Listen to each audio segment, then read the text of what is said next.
Thank you very much.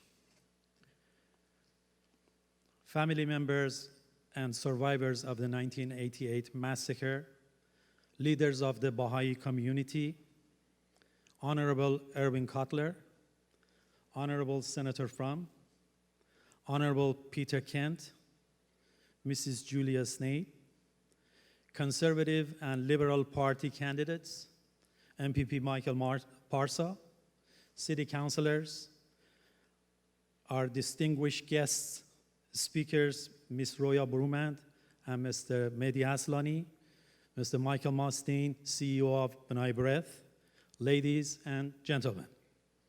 Thank you for attending the annual commemoration of the 1988 massacre of political prisoners in Iran.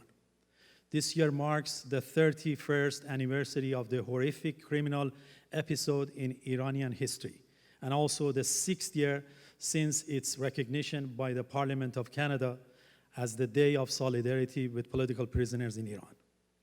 We gather here today just as the Islamic Republic continues to systematically violate the basic human rights and dignity of the dissident intellectuals, political activists, artists, journalists, laborers, students, ethnic, religious and sexual minorities, women, and a score of other ordinary Iranians, dual and even foreign nationals.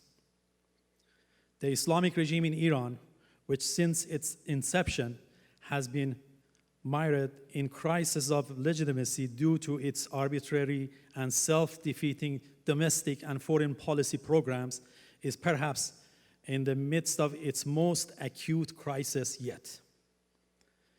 In the face of increased international pressure and long-standing domestic turmoil, it has reverted back to its true political essence by enlisting the services of some of the most reactionary and criminal elements, such as the current head of the judiciary and supreme leadership aspirant, Ebrahim Raisi, who incidentally was a key member of the Central Committee responsible for the mass slaughter of the political prisoners in 1988.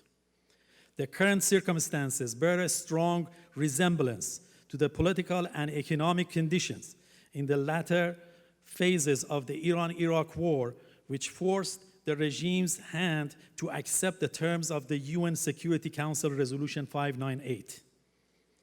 Khomeini may have drunk from the poisoned chalice, but soon his regime took advantage of the international community's lack of concern for the human rights situation in Iran and carried out a systematic assault on dissidents and activists. To be sure, this would be a pattern that would be repeated time and again throughout the period of so-called reforms in the aftermath of 9/11 and the global war on terrorism, throughout the period of Revolutionary Guard's expansion of influence over Iraq, Syria, Lebanon, and Yemen, and most recently during the negotiations over the Islamic Republic's nuclear program and its aftermath. These established patterns of foreign blackmail through hostage-taking and aggressive military posturing, combined with domestic repression and political economic corruption, however, have not resolved the regime's underlying crisis of legitimacy. At the core of its crisis lies the arbitrary concentration of power and wealth at the expense of the basic freedoms of the rights of citizens. Every policy, every action, every gesture, every opening or closing of a window of opportunity, everything for this regime boils down to the preservation of power and wealth of those in its ruling establishment. It is with this context in mind that we commemorate the reprehensible mass slaughter of our fellow compatriots in 1988. Their memory and legacy is the driving force of accountability and justice against the arbitrary and criminal conduct of the Islamic Republic and its agents abroad. The Parliament of Canada has been an exemplary force in imprinting the visceral track record of the regime on the conscience of the world. And as Canadians, it is imperative that we hold our government to that example presently and in the future. To this end, we recognize the indispensable work of the Honorable Erwin Cutler in drafting legislation for sanctioning the Islamic Revolutionary Guards Corps' influence and interest abroad, which sadly and alarmingly extend to Canadian financial institutions and assets in many cities across Canada. We urge the Government of Canada to list the Iranian Revolutionary Guard Corps in its entirety as a terrorist organization, to sanction the major Iranian architects of repression responsible for the massive assault on women's rights activists, environmental activists, journalists, and the like, to investigate Iranian government involvement in the funding of hate-inciting events such as Al-Quds Day and also the Ashura Parade, and sustain pressure on the Iranian regime.